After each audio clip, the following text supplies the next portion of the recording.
Assalamualaikum warahmatullahi wabarakatuh.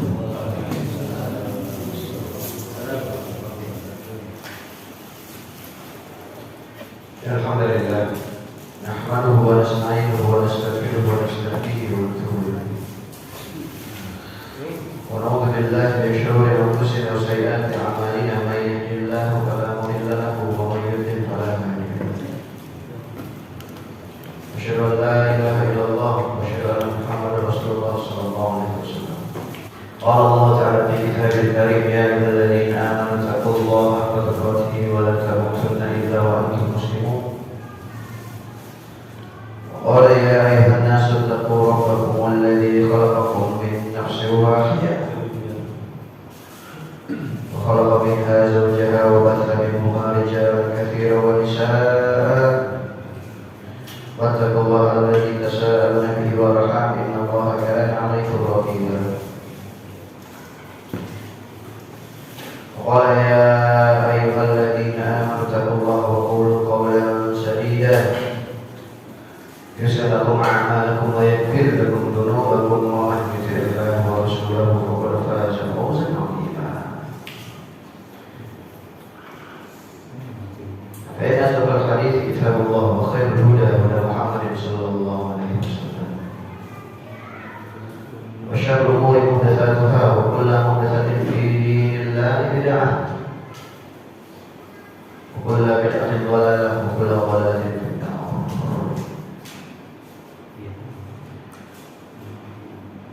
Masyaallah hadirin rahimani wa rahimakumullah.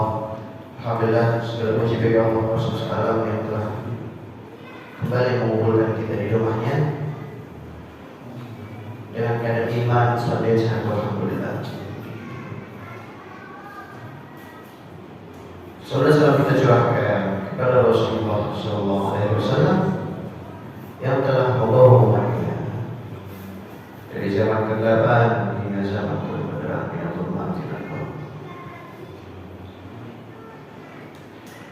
Sebagaimana biasanya saudara-saudari Bapak Ibu jemaah mushola Alfiyah Istiqamah yang memuliakan, kita akan melanjutkan kajian kita yaitu tentang tauhid.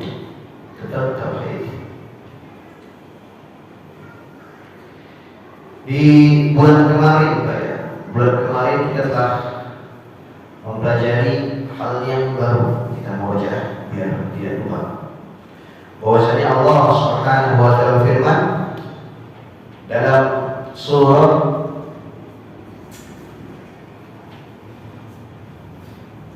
An-Nisa ayat 36, wa'budullaha wa la tusyriku bihi syai'an wa bil walidayni ihsana wa bidzil qurba wal yatama wal masakin wal jari dzil qurba wal jari junub was sahibil janbi وَقُلِ السَّبِيلِ وَمَا مَلَكَتْ أَيْمَانُكُمْ إِنَّ اللَّهَ لَا يُحِبُّ مَنْ كَانَ مُخْتَالًا فَخُورًا.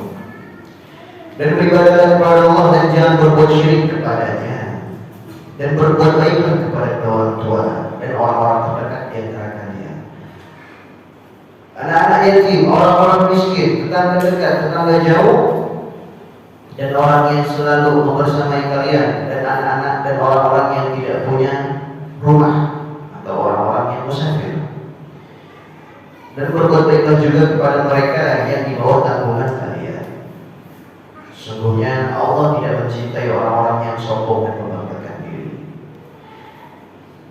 Bulan lalu telah kita bahas, dari ayat ini kita mempelajari bahwasanya setiap kebaikan itu ada tempatnya, ada waktunya. Maka seyogianya sebagai seorang mukmin itu mendahulukan taqdimul aham tsumma muhim. Harus mendahulukan yang lebih penting kemudian yang penting. Maka Allah Subhanahu wa ta'ala menaruh orang tua di pertama untuk kita berbuat baik kepadanya, karena mereka adalah orang yang paling berhak untuk mendapatkan kebaikan kita. Kemudian Allah setelah menyebutkan berbuat baiklah kepada orang tua, Allah menyebutkan berbuat baiklah kepada kerabat-kerabat dekat. Dalil bahwasanya kita harus mendahulukan kerabat dekat kita untuk diberikan kebaikan. Setelah itu baru Allah mengatakan wal yatama, dan berbuat baiklah kepada anak-anak yatim.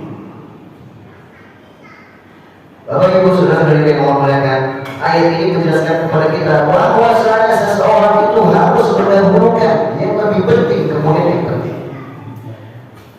Mengapa Allah menaruh anak yatim, orang-orang miskin, tetangga dekat, tetangga jauh ini setelah keluarga? Ini menjadi pelajaran untuk kita bahwasanya seorang mukmin itu harus memberikan kebaikan terlebih dahulu kepada keluarganya. Keluarga dulu Pak. Pengen ngasih sedekah keluarga dulu. Apalagi punya orang tua yang miskin misalnya, punya saudara yang di bawah ekonominya ada di bawah, atau misalkan kita punya saudara dekat yang punya hutang. Bahkan kata ulama ketika kita malah mendahulukan anak yatim daripada orang tua yang miskin, kita malah mendahulukan anak yatim. Ya Pak, benar. Kata Rasulullah, ana wa kana fil yatimi kahate. Aku bersama orang yang menanggung anak yatim nanti di surga jaraknya seperti jari tangan dan jari tunjukku. Masya Allah, dekat banget. Namun kata ulama, barang siapa yang mendahulukan anak yatim padahal dia punya kerabat yang lebih membutuhkan bantuannya, punya orang tua yang miskin, punya keluarga yang miskin, punya kakak yang miskin, punya adik yang miskin, atau yang punya berhutang, dia malah mendahulukan sedekah untuk anak yatim, maka dia adalah orang-orang yang sombong, menaruh sesuatu bukan pada tempatnya, orang yang soleh. Karena yang di akhir ayat surah An-Nisa ayat 36 ini Allah firman, Innallaha la yuhibbu man kana mukhtalan fakhura. Allah sesungguhnya Allah tidak mencintai orang yang sombong dan berbangga diri.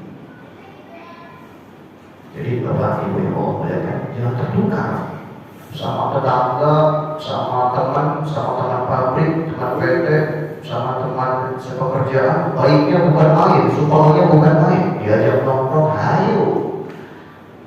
Minta traktir, ditraktirin. Minta apa-apa, diturutin.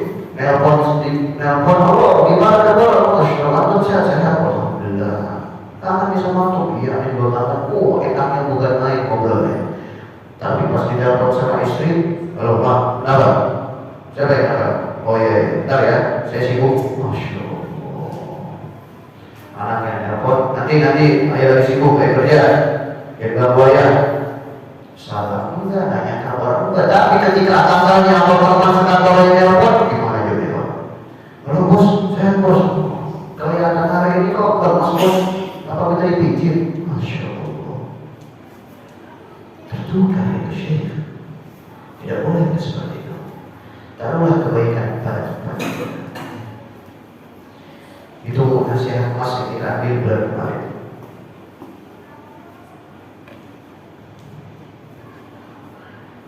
Kemudian di pertemuan ini insya Allah kita akan pelajari ayat yang masih berkaitan dengan ayat yang kemarin.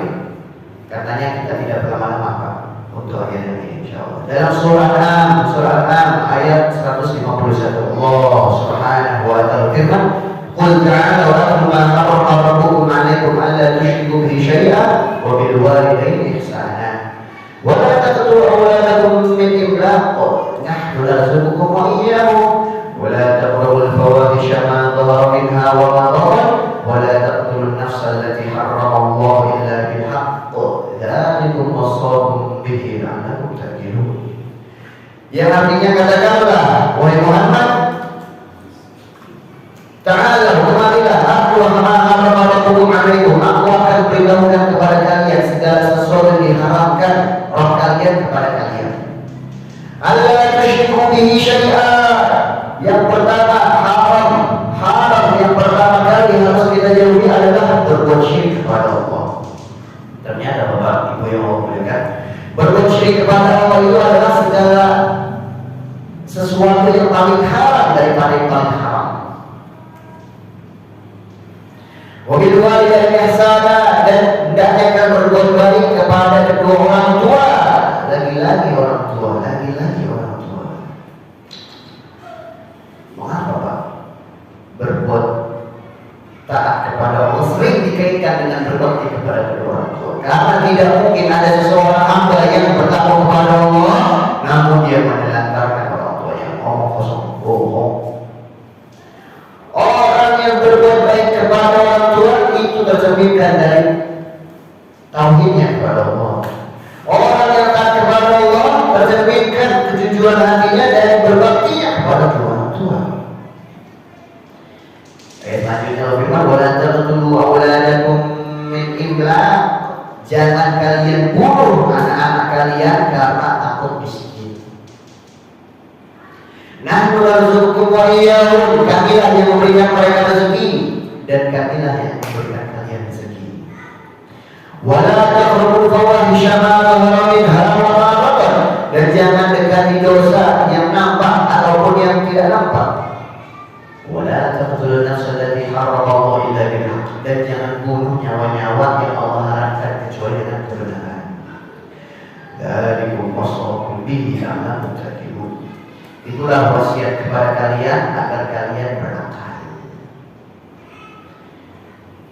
Di ayat ini kita mempelajari hal yang baru adalah kita tidak boleh melantarkan anak-anak kita karena takut miskin. Ini juga menjadi membantah untuk mereka yang mengatakan jangan banyak anak, banyak SPP, banyak utang.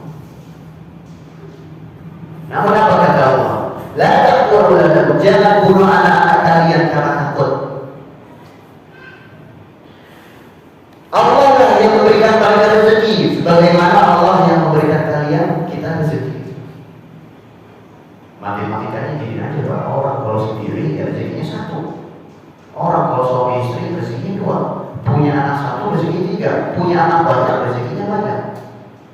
Wa ma min dabbatin fil ardi illa 'ala Allahi rizquha wa ya'lamu mustaqarraha wa mustawda'aha. Dan tidaklah sesuatu yang hidup di kolong langit ini kecuali Allah lah yang menanggung rezekinya. Memang kadang-kadang orang itu tak punya gaji, namun semua orang pasti punya rezeki. Belum tentu gaji antum itu rezeki. Bisa jadi gaji yang antum kumpulin itu buat orang lain. Bisa jadi rumah yang kita perbangun selama ini, mobil yang kita setiap hari, motor yang kita panaskan setiap hari, itu warisan untuk anak-anak kita.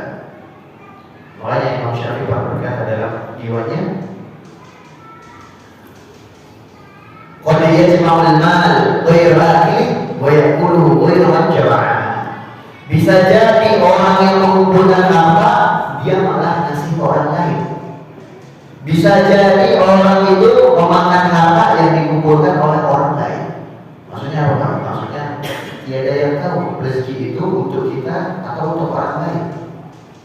Karenanya semua orang itu memang tidak punya gaji, namun semua orang punya rezeki. Jangan takut untuk memiliki anak, dan jangan takut miskin ketika memiliki anak.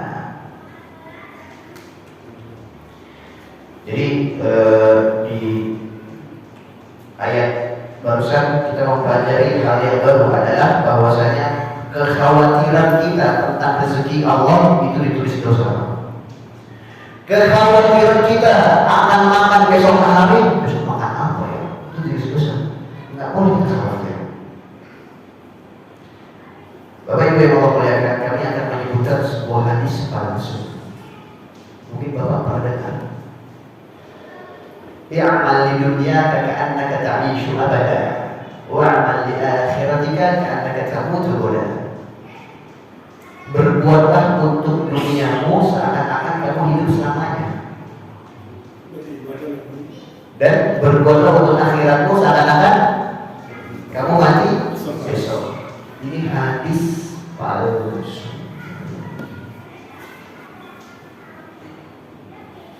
Dinukil dalam silsilah al-ahadits ad-dhaifah bahwasanya hadis ini adalah hadis yang munkar. Diingkari oleh ulama. Kenapa? Karena ketika hadis ini berkata, bekerjalah untuk duniamu seakan-akan kamu hidup selamanya, ini mematahkan ayat. Padahal ayat mengatakan, wabtaghi fima ataka Allahu daral akhirah wa la tansa nasibaka minad dunya. Jemputlah bagianmu di akhirat, jangan lupa bagianmu di dunia. Jemputlah bagianmu di akhirat. Allah memperintahkan kita untuk mengejar akhirat dulu, Pak. Jangan lupa bagian di dunia. Dunia itu jangan lupa. Kita tidak disuruh mengejar dunia, mengejar akhirat. Jangan lupa dunia, jangan terlena, Pak. Jangan mengejar dunia, jangan lupa akhirat. Ini salah. Yang benar adalah kejar akhirat, jangan lupa dunia. Jangan kejar dunia, jangan lupa akhirat. Terbalik. Kejarlah akhirat, jangan lupa dunia. Adapun hadis palsu yang mengatakan di atas, hadis yang mungkar mengatakan di atas, bekerjalah untuk dunia seakan-akan kamu hidup selamanya. Masya Allah. Seakan-akan orientasi seorang mukmin adalah kerja. Nah, orientasi seorang mukmin adalah ibadah dan ibadah. Betapa manisnya ketika kerja dibumbui dengan Bismillah sehingga menjadi ibadah. Karena itu Bapak Ibu yang Allah muliakan, kita harus lebih sepuluh terhadap akhirat kita daripada dunia kita.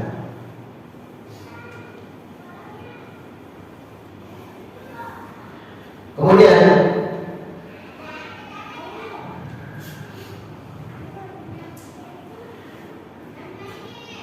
hadis yang diriwayatkan oleh Bukhari dan Muslim dalam sahih mereka yang dibawa sahabat mulia Mu'adz bin Jabal radhiyallahu anhu, bahwasanya beliau berkata, kuntu ridwan Nabi sallallahu alaihi wasallam ala himar.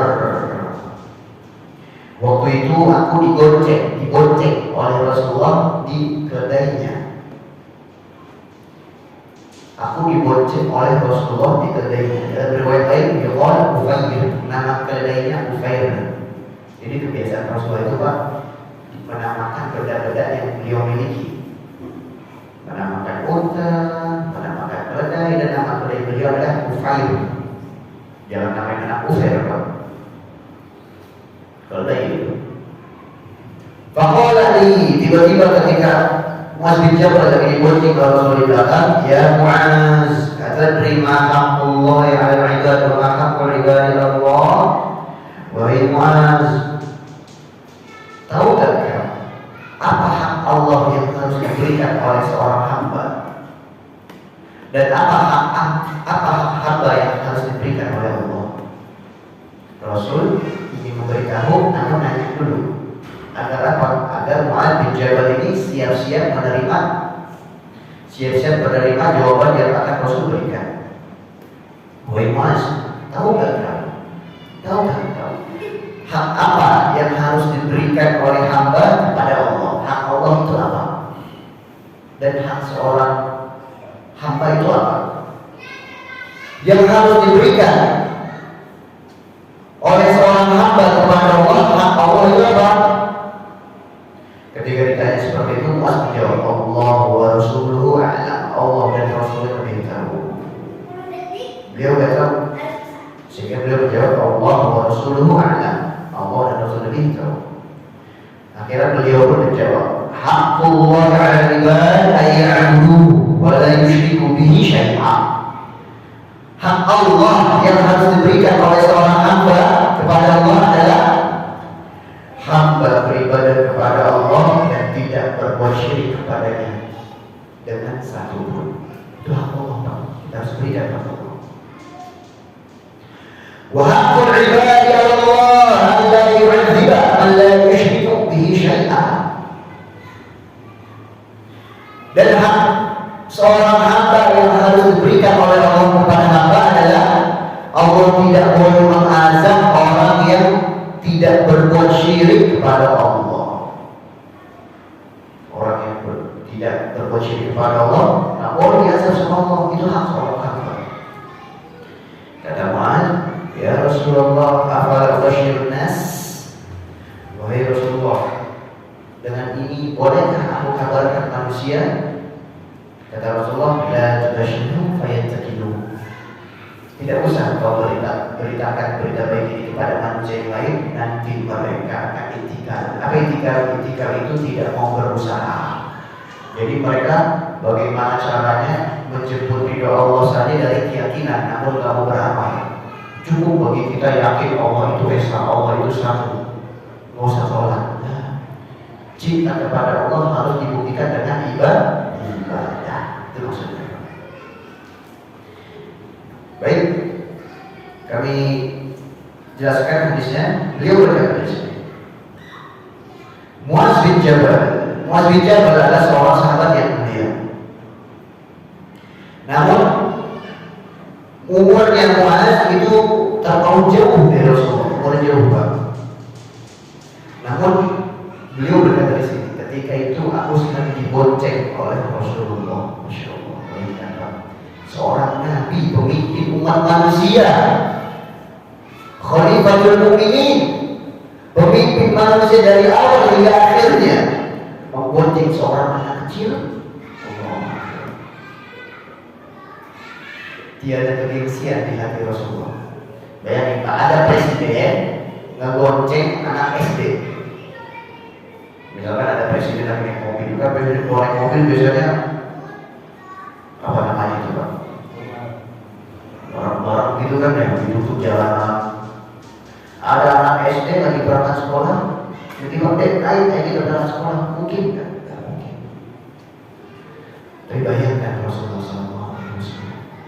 Aku waktu itu dibonceng oleh Rasulullah SAW di kedainya. Kata hadis, sejatinya Pak, beliau bisa memiliki unta merah yang paling mahal. Jadi bisa. Namun karena kerendahan hati beliau Sallallahu Alaihi Wasallam, dan beliau ingin mengajarkan bahwa seorang pemimpin itu tidak boleh jauh jaraknya dari seorang rakyat. Kalau terlalu jauh, pemimpin dapat dan rakyat, kesenjangan sosial akan tumbuh. Beliau mengendarai keledai, padahal keledai adalah binatang yang kurang nyaman untuk dikendarai. Kecil. Ada yang lebih keren kuda, ada yang lebih keren unta, namun beliau menggunakan keledai. Kalau bahasa kita kan presiden naik angkot, mungkin berapa? Mungkin. Kalau mungkin, insya Allah amanah presiden. Kalau presiden biasanya naik apa? BMW yang mahal kan? Dia Innova, enggak Pak. Hewan, Pajero, hewan. Belum dijaga, jalan-jalan ditutup. Itu karena punya kepentingan beliau. Namun Rasulullah SAW mengajarkan bagaimana hendaknya seorang pemimpin itu memperlakukan rakyatnya. Dibonceng. Dan ketika dibonceng, Rasulullah SAW nggak gengsi. Mas, dekat. Ini saya Rasulullah nih. Masa pegangan. Ini beli mahal. Enggak. Padahal Mas menjaga itu anak kecil. Namun apa? Seiring perjalanan beliau bertanya kepada Muaz, ya Muaz, wahai Muaz, tahukah engkau hak Allah itu apa? Dan tahukah engkau hak hamba itu apa? Sambil jalan, sambil belajar Pak. Tidak sia-sia jadinya.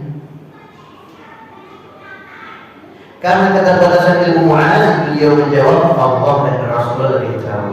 Bapak Ibu yang Allah muliakan, setelah meninggalnya Rasulullah, kita tidak boleh berkata kecuali Wallahu a'lam saja. Namun kenapa sahabat Muaz mengatakan Allah wa Rasulullah a'lam? Ya, karena Rasulullah masih hidup. Kalau Rasul sudah meninggal, kita tidak boleh mengatakan kecuali Wallahu a'lam. Allah sudah lebih tahu, atau dalam kata lain Muaz tidak tahu. Apa kata Rasulullah? Haqqullah 'ala ibad an ya'buduhu wa la yusyriku bihi syai'an. Hak Allah terhadap seorang hamba adalah hamba beribadah kepada Allah dan tidak berbuat syirik sedikit pun. Hak Allah. Bapak Ibu yang Allah muliakan, di mana-mana orang yang tidak memberikan hak orang lain itu zalim. Di PT saja mungkin atau di pabrik. Hak pabrik adalah mendapatkan keringat antum dari jam 7 sampai jam 4 misalkan. Ini hak pabrik. Dan hak antum dari pabrik adalah mendapatkan gaji bulanan dan tunjangan. Kalau ada seseorang masuk jam 8 atau jam 7, dia tidak memberikan hak pabrik, berarti dia akan mendapatkan hukuman. Atau antum sudah kerja dari jam 7 sampai jam 4, namun antum tidak dibayar keringatnya, hak antum tidak diberikan.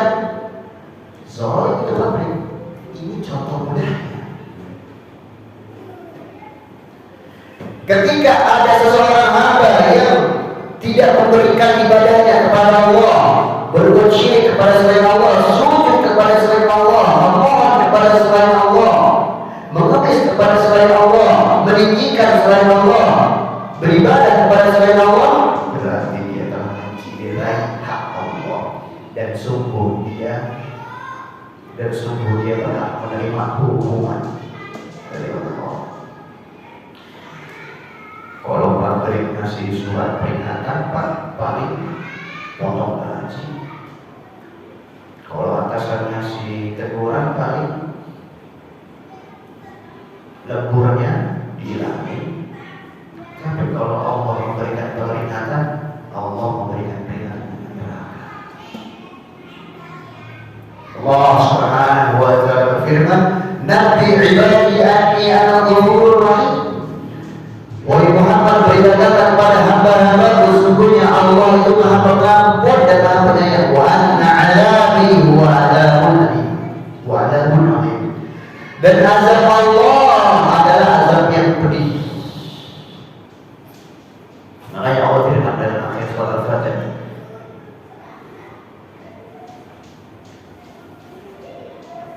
"Yauma idzin la yu'adzibu 'adzabahu." Di mana di kala hari itu Allah mengazab yang azabnya ini tidak bisa dibayangkan oleh orang lain. Mengapa Bang? Karena dia memberikan ibadahnya kepada selain Allah, mencederai hak Allah. Sungguh dia telah berhak untuknya hukuman. Fattakunna, takutlah kalian kepada Allah dengan neraka. Takut kita. Peringatan Allah itu bukan main-main, Pak. Neraka. Yang apa kata Rasulullah? Kalaulah tetesan dari buah zakum itu jatuh ke dunia, tetesan dari buah zakum, bukan api bakar, bukan. Itu jatuh ke dunia, dan fasadat, maka akan rusaklah dunia, rusak perbuatan. Belum api neraka. Yang apa kata Rasulullah? Inna narakum, semuanya api kalian yang di dunia itu 69 kali lebih dingin daripada api neraka. Seorang sahabat berkata, "Ya Rasulullah, inna hadhihi lakafar." Wahai Rasulullah, yang api dunia saja udah panas, apalagi api yang dipanaskan 70 kali. Subhanallah. Jadi, makanya ada seorang salaf, ada cerita dalam kitab Syiar, ada seorang salaf, dia musafir berjalan jauh. Akhirnya sudah malam, dia mencari tempat persinggahan, nggak ada masjid, nggak ada rumah kecuali satu rumah seorang perempuan.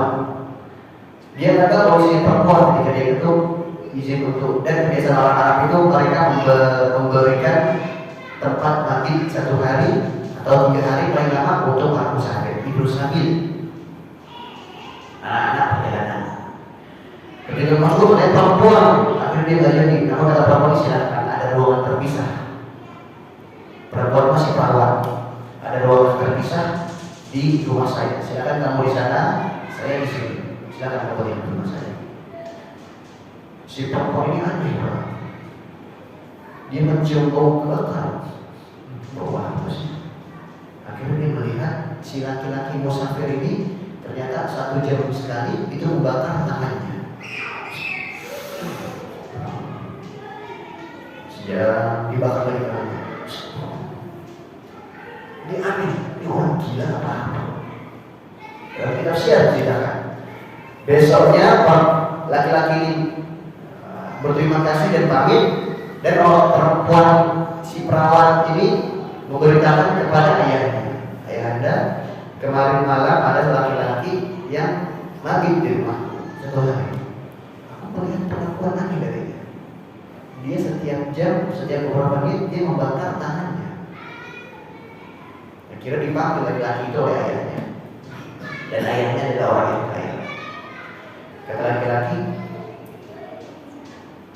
"Aku membakar tanganku setiap menit atau setiap jam. Khasyata an ta'tiyani fitnah zina." Aku takut dalam hatiku timbul perasaan untuk menzinai anakku. Ada agar aku gak jadi zina, agar aku takut zina, aku ingatkan diriku dengan membakar tanganku. Tangan, kamu saja dengan api ini gak kuat, apa dengan apinya Allah. Dengan ini aku lebih takut untuk mendatangkan fitnah ke dalam hati. Akhirnya apa? Akhirnya si bapak-bapak ini menikahkan putrinya dengan laki-laki ini. Allah.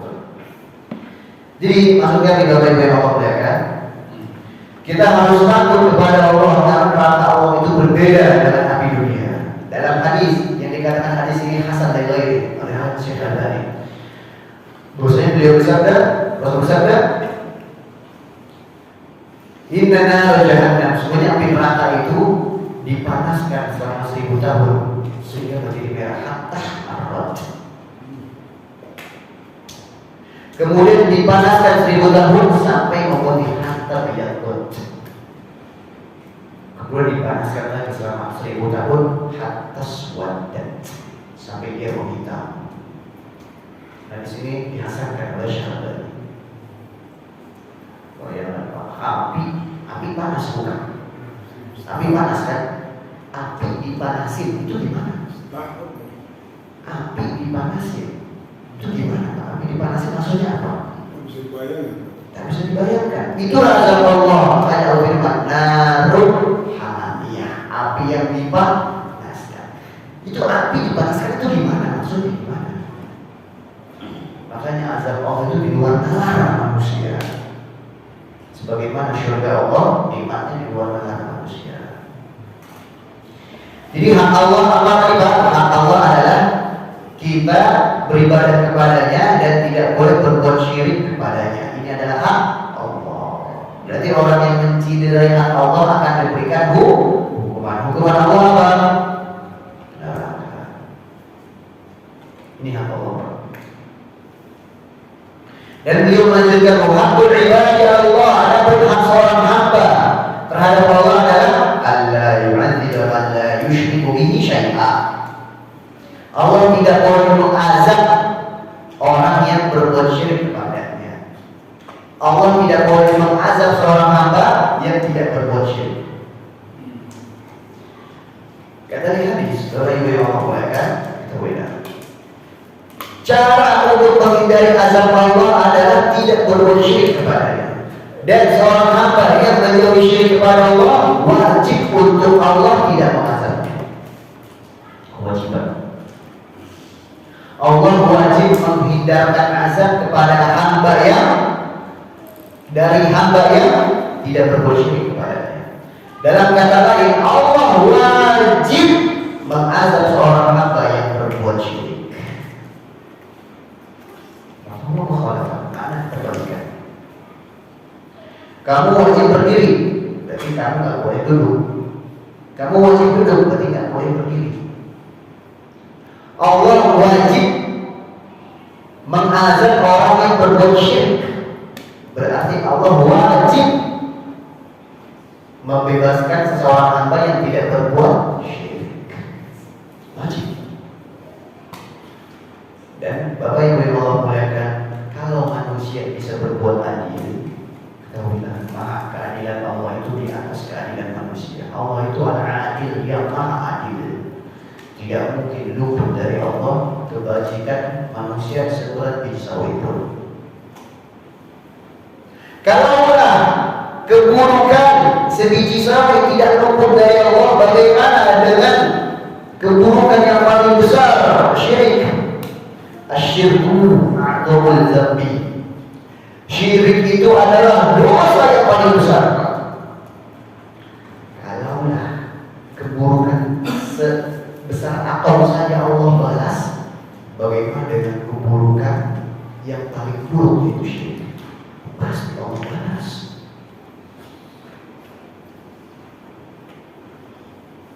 Bukan nggak ada cerita Bapak Ibu yang Allah muliakan. Dua seorang sahabat yang soleh, dia bersafar. Jadi dua orang sahabat ini bersafar. Akhirnya bertemu dengan suatu qatil tariq, bahasa Indonesianya pemotong jalan. Kalau sekarang begal. Begal itu bahasanya kotor atau pemotong jalan. Kata penjaga pemotong jalan ini, lan ansahakuma, lan nusabihkuma bil masiri hatta tudraki di alihatina. Kita tidak akan membiarkan kalian berdua lewat sampai kalian memberikan sesembahan untuk Tuhan kita. Jadi kalau lewat harus ngasih sembahan, sesajen untuk Tuhan kita, dan Tuhan mereka adalah api. Orang-orang maju, majusi. Yang pertama mengatakan, demi Allah, seberat sayap lalat pun aku tidak akan berbuat syirik kepada Allah. Aku tidak akan memberikan sesembelihan, pengorbanan kecuali kepada Allah. Bukan Allah firman, inna sholati wa nusuki wa mahyaya wa mamati lillahi rabbil alamin. Semuanya salatku, sesembelihanku, hidupku dan matiku milik Allah. Kita tak boleh menyembelih kepada, berkorban kepada saya, berkorban kepada saya. Allah tak boleh. Kata yang pertama, seberat sayap lalat pun aku tidak akan berikan pengorbanan untuk Tuhan api kalian. Akhirnya yang pertama dibunuh, dan dia pun masuk syurga. Yang kedua pikir, benar dibunuh. Akhirnya gimana Pak? Apakah kalian memperbolehkan lewat kalau aku memberikan sesajen untuk api kalian sebesar lalat? Cuma lalat doang. Kata ketua kaum pemotong jalan tersebut, bahkan seekor lalat kami perbolehkan. Akhirnya dia nyari lalat, ditepok itu lalat, dikasih kepada apinya. Ini sesembahan, ini pemberian untuk Tuhan api kalian. Wahai tudkhilun nar, dan lalat inilah yang memasukkan dia ke keraknya api neraka. Subhanallah. Ternyata Pak, berbuat syirik kepada Allah dengan sebesar lalat saja itu dihukumi syirik yang menjatuhkan pelakunya ke neraka jahanam, keraknya neraka, kompornya neraka. Subhanallah. Kata Ibrahim bin Adham rahimahullah, apa kata beliau? La tanzur ila ma'siyatin, jangan kau melihat kepada maksiat. La tanzur ila siguri ma'siyatin fa'antaha, jangan kau lihat kepada kecilnya maksiat yang kau lakukan, jangan ke situ. Walakin zur ila rabbin aswaitahu, namun lihatlah kepada siapa engkau bermaksiat. Jangan lihat ke dosanya, tapi lihat engkau dosa ini kau lemparkan siapa? Ke Allah. Sama seperti kita kan. Kalau ada orang yang dia nyentil anak kecil, itu bisa menjadi kasus. Dia nyentil anaknya presiden misalkan, bahaya itu. Jangan melihat kenyentilnya, tapi ini anak siapa ini? Kalau orang bapak saja tidak suka anak disakiti, bagaimana dengan presiden? Kita kembali, jangan melihat maksiat kecil yang kau lakukan. Ada dosa begini, tapi lihat Allah yang kau maksiati. Memang kecil sebenarnya ini, namun ternyata inilah yang memasukkannya ke dalam neraka jahanam. Ya Rasulullah, apalah basyirun nas, bolehkah dengan ini aku memberitakan manusia? Rasul bersabda, la tubasyirhum fa yattaqun. Jangan kau beritakan ini kepada manusia, nanti mereka akan menyepelekan ibadah. Hikmah yang kita ambil dari hadis di atas adalah bahwasanya boleh diperbolehkan menunggangi keledai, boleh. Menunggangi keledai itu boleh. Jawazul irdaf dan masyhur alaiha. Boleh menunggangi binatang tunggangan yang memang itu adalah kegunaannya untuk ditunggangi, contoh kuda, unta, keledai, boleh. Jika memang itu tidak memberatkan si hewan, dan ini tidak masuk ke menyiksa hewan dia. Dan dari hadis di atas kita belajar betapa tawadu'nya, betapa merendahnya Rasulullah Bukankah Rasul bersabda, "Wa ma zada Allah wa ma yatawadhu wa ma tawadhu alhamdulillah illa rafa'ah." Dan tiada seseorang hamba yang merendahkan diri karena Allah kecuali Allah mengangkatnya. Jangan sombong. Lihatlah Rasulullah pakai keledai, gonceng anak kecil, ngobrol. Antum misalkan lagi kerja dengan anak kecil, arahnya sama, antar. Bukankah Rasul bersabda dalam hadis Muslim, "Maka lahu fadlu zuhri faly'ambi ala man la dhuhra lahu. Wa man kana lahu fadlu mali faly'ambi ala man la mala lahu." Kata riwayat hadis, "Fadzakara min asmabil mali ma dzakar hatta rawayna annahu la haqqa li ahli minna bi fadlin." Rasul berkata, barang siapa yang punya kendaraan lebih, gonceng yang punya kendaraan. Barang siapa yang punya harta lebih, berikan kepada yang punya harta. Kata periwayat hadis, Rasul menyebutkan semuanya. Barang saya punya makanan lebih, kasih. Barang saya punya minum lebih, kasih orang yang punya minum. Sampai-sampai kata periwayat hadis, kami mengira sepertinya semua kelebihan itu bukan hak kita. Bayangkan Pak, punya tunggangan lebih, antum mobil sendiri, mobil gede lagi. Ada anak sekolah, dan ketika antum mengantarkan dia, antum gak telat kerja. Anak sekolah ini searah, apa susahnya? Naik. Tapi ditimbang-timbang dulu, karena katanya sekarang kan dari penculikan, enggak om, saya nggak mau diculik. Tapi kalau misalnya anaknya kena faktor seperti itu, insya Allah niat baik berbuat baik, insya Allah. Ya. Fadlu Mu'adz bin Jabal radhiyallahu anhu, dan di sini kita mempelajari bahwasanya Mu'adz bin Jabal itu memiliki fadilah keutamaan yang agung di sisi Rasulullah sallallahu alaihi wasallam. Wal uslubul istijwabi fi ta'lim asalibil Islam, dan cara tanya jawab adalah metode pengajaran yang paling baik. Bapak Ibu, antum yang jadi guru, antum yang jadi dosen, atau misalnya antum punya anak, ajarkan anak antum. Dan metode terbaik dalam mengajarkan anak adalah uslub istijwabi. Tanya dulu Pak. Ketika Rasul bertanya, Mu'adz, kamu tahu nggak hak Allah dan hak manusia, hak seorang hamba? Kenapa Rasul memantik dengan pertanyaan agar saya mikir apa ya? Kalau Rasul dikasih tahu hak Allah itu gak seru, gak lekat, gak nempel. Namun kalau ada tanya jawab itu lebih bagus. Misalkan Bapak mau nanya, nah, rukun Islam apa aja sih? Rukun Islam apa? Ada 5. Begitu. Jangan tiba-tiba, nah, rukun Islam ada 5. Dan ini adalah uslub itu terbaik dalam mengajarkan sesuatu kepada orang lain, apalagi terlebih kepada anak. Dan dari sini kita belajarnya anna 'iradal himar zahir, bahwasanya liur keledai adalah suci. Air liur keledai adalah suci. Kaidahnya gini Pak, kita belajar fikih sebentar ya. Kita belajar fikih sebentar, tidak usah. Makulah, hewan yang dimakan dagingnya, liurnya suci. Yang dimakan dagingnya, liurnya suci. Dan hewan yang tidak dimakan dagingnya, liurnya najis. Begitu saja.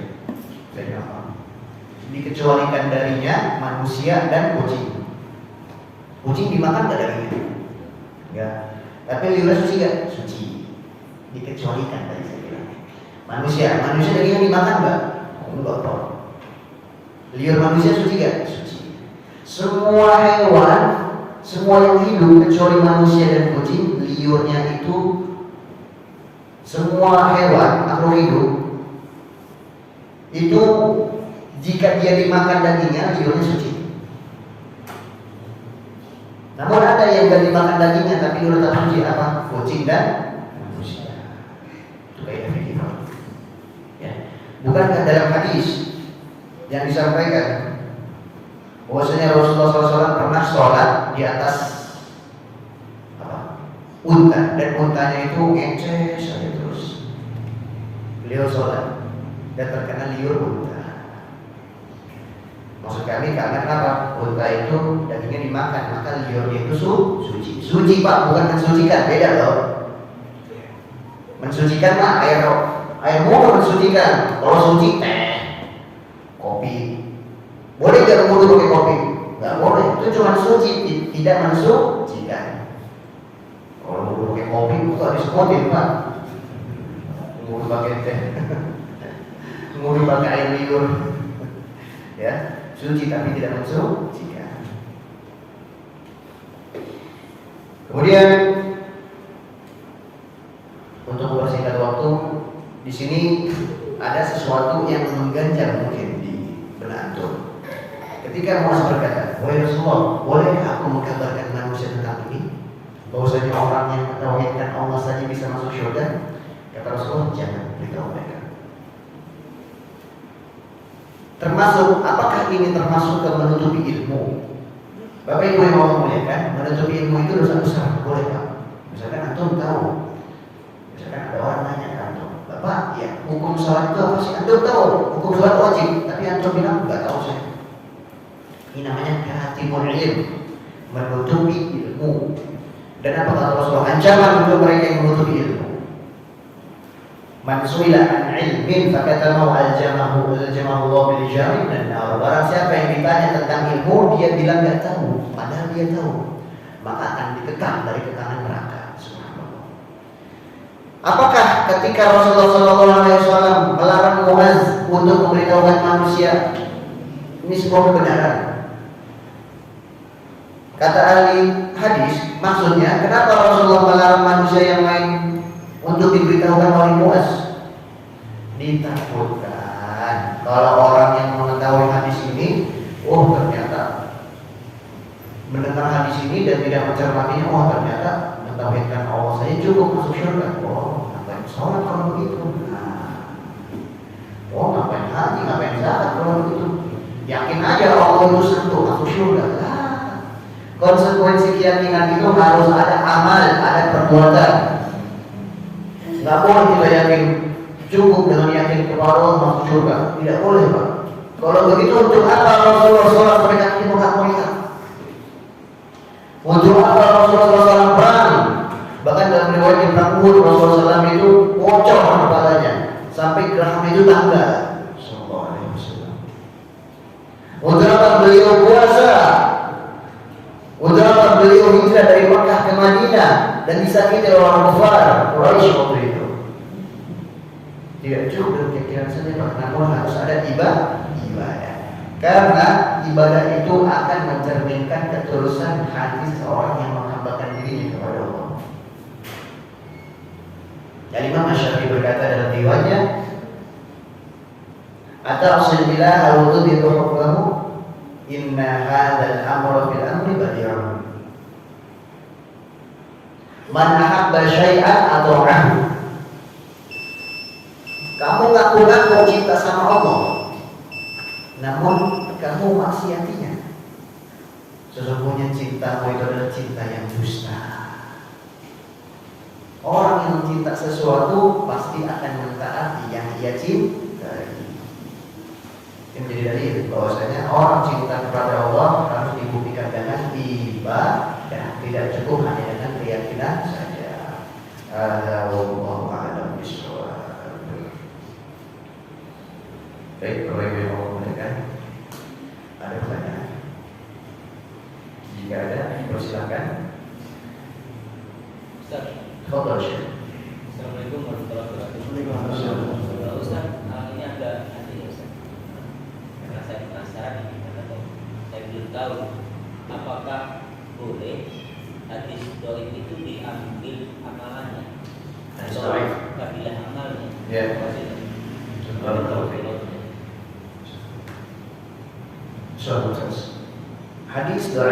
Hadis dhaif itu seperti yang tadi kan? bagus. Hadis dhaif artinya hadis palsu. Maaf Pak, saya bilang hadis dhaif artinya hadis lemah. Saya sebutkan peringkat-peringkat hadis. Ada hadis sahih yang paling atas, kalau hadis sahih itu mutawatir, ini paling atas. hadis mutawatir, hadis sahih lighairihi. Ada hasan lighairihi. Ada dhaif, ada maudhu, ada palsu. Paling bawah itu palsu. Hadis dhaif itu bisa diperlakukan dalam fadilah amal. Contoh hadis dhaif, Pak. Anda tahu hadis dhaif, hadis lemah. Yang riwayatnya ada yang lemah, bukan dari secara makanya, bukan dari bunyi hadis, ada dari periwayatannya. Entah karena periwayatannya ini menyelisih hadis yang lain lebih sahih, atau penyakit-penyakit yang lain. Hadis lemah itu boleh dilakukan untuk memotivasi amal. Contohnya yang sering kita lakukan adalah Anda tahu sholat tur atau sholat syuruk. Sholat syuruk, barang siapa yang sholat subuh berjamaah, kemudian dia duduk berzikir kepada Allah sampai matahari terbit, dia sholat 2 rakaat, seakan-akan dia mendapatkan pahala haji dan umrah sempurna. Hadis ini dhaif. Silakan koreksi. Namun kenapa boleh dilakukan? Kenapa? Motivasi amal. Kalau ada hadis dhaif yang parah, misalkan orang siapa yang baca surat Yusuf anaknya akan ganteng. Wah, ya Allah ini bukan masalah tidak apa-apa. Oh enggak, karena menjelaskan hadis-hadis yang lain. Karena nggak ada hadis yang bunyi senada dengan demikian. Terus gimana kalau mereka punya anak ganteng? Apa enggak? Bapaknya biasa-biasa aja, anaknya biasa-biasa aja tuh. Barang siapa yang anaknya ingin dilindungi dari perbuatan-perbuatan maksiat, baca surah Al-Fil. Tarmihim bijaratin min sijil, tarmihim bijaratin min sijil. Adapun yang kami sebutkan di atas, i'mal di dunia ka'annaka ta'ishu abada wa amal li akhiratika ka'annaka tamutu abada. Ini hadis palsu, bukan hadis dhaif. Ustaz, bedanya palsu sama dhaif apa? Kalau palsu ya bukan dari Rasulullah, Pak. Kalau hadis palsu tidak boleh diamalkan dalam fadilah atau dalam amalan apapun yang lain. Mengapa? Karena jadi ini bukan perkataan Rasulullah. Adapun hadis lemah, hadis dhaif berarti lemah.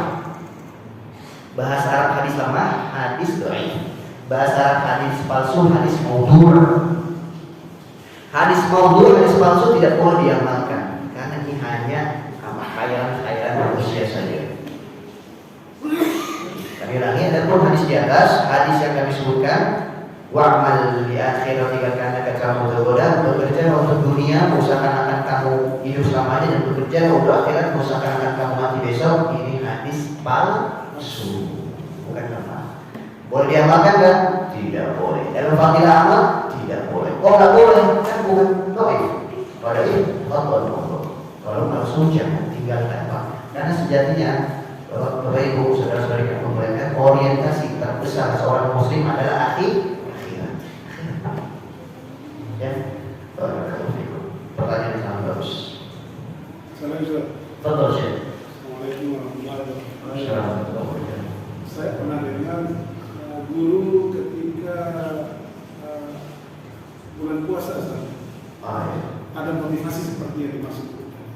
10 hari pertama, 10 hari kedua begitu, 10 hari ketiga begitu. Gimana itu maksudnya? Paham nggak apa yang saya maksudkan? Gitu ya. Terima kasih. Hadisnya saya hafal, Pak. Ya.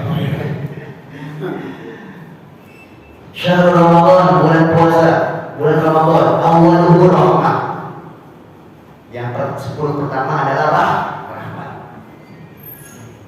Wa awsatuhu maghfirah, dan 20 kedua pertengahannya adalah ampunan. Dan yang terakhir adalah rizqun minan nar, pembebasan dari api neraka. Hadis ini dihukumi oleh hadis palsu. Hadis palsu. Bantahannya mudah, Pak. Bulan Ramadan 10 awalnya rahmat, bukan 10 awalnya, semuanya rahmat. Dari awal hingga akhir Ramadan itu rahmat, semuanya saudara beriman. Bersabda, "Laqad ja'akum syahrul Ramadan, syahrul siyam, syahrul qiyam, syahrul lailatul qadar. Sungguh tak datang kepada kalian bulan Ramadan, bulan yang berkah, bulan puasa, bulan tahajud, bulan Lailatul Qadar. Ramadan yang pertengahan adalah maghfirah, ampunan. Saudara boleh Allah memuliakan. Ramadan dari awal sampai akhirnya itu adalah ampunan semuanya. Jangan dikhususkan, Pak. Mengkhususkan ibadah hanyalah hak siapa? Hak Allah. Kita tidak boleh mengkhususkan ibadah.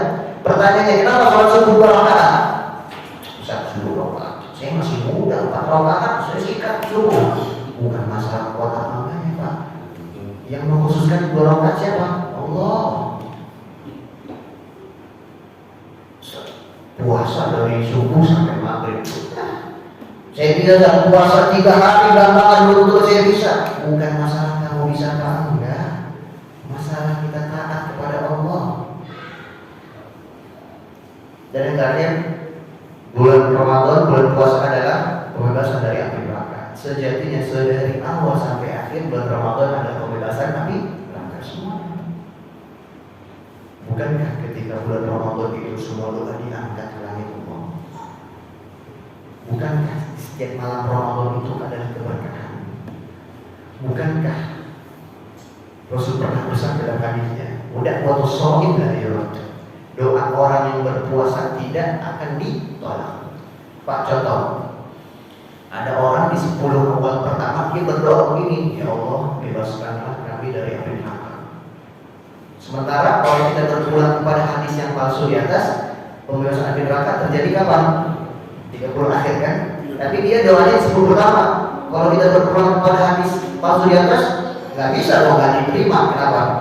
Karena dia doanya salah waktu. Padahal dia lagi puasa. Bukankah doa orang berpuasa semuanya dijawab oleh Allah? Rasul bersabda, "Doa orang berpuasa tidak akan ditolak." Kan bapaknya, karena itu bapak yang Allah mulaikan. Hadis yang mengatakan bulan puasa itu dibagikan ketiga, ini jangan dimasukkan ke hadis. Mungkin motivasi saja, tapi jangan dikatakan Rasulullah Shallallahu Alaihi Wasallam bersabda, oh jangan Pak. Namun kalau antum misalkan antum ingin motivasi di 10 awal pertama saya akan mendapatkan rahmat Allah, bagus. 10 awal yang kedua saya akan mendapatkan ampunan Allah, bagus. 10 awal yang ketiga saya akan mendapatkan kebebasan dari neraka, bagus. Tapi jangan pernah mengatakan dari lisan antum. Ada hadis datang dari Rasulullah, Syahrul Ramadan, bulan Ramadan, awalul rahmat. Karena penisbatan memulangkan perkataan kepada Rasulullah itu harus ada dalilnya. Dan sejatinya bulan Ramadan itu dari awal sampai akhirnya adalah rahmat. Dari awal sampai akhirnya adalah ampunan. Dari awal sampai akhirnya adalah pembebasan dari api neraka. Pertanyaan yang sangat bagus. Ada lagi Bapak? Ini cukup ya? Alhamdulillah, pertemuan kali ini sangat berkesan sekali, Masya Allah. Karena banyak pertanyaan-pertanyaan kritis. Saya kalau isi kajian nggak ada pertanyaan, malah suzon Pak. Ini nggak ada pertanyaan, tidur. Tapi kalau ada pertanyaan, apalagi pertanyaan-pertanyaan yang bagus, ini dalil bahwasanya kita semua belajar di sini. Semoga yang kita pelajari memberatkan timbangan amalan kita dan mengampuni dosa-dosa kita. Dan sebagaimana kita dikumpulkan di rumah Allah ini, kita akan dikumpulkan di surga Allah. Amin. Kita cukupkan dengan hadis. Subhanallah wa bihamdihi asyhadu an la ilaha illa anta astaghfiruka wa atubu ilaik. Terima kasih Bapak dan Bapak atas khilafan. Akhirul kalam. Assalamualaikum warahmatullahi wabarakatuh.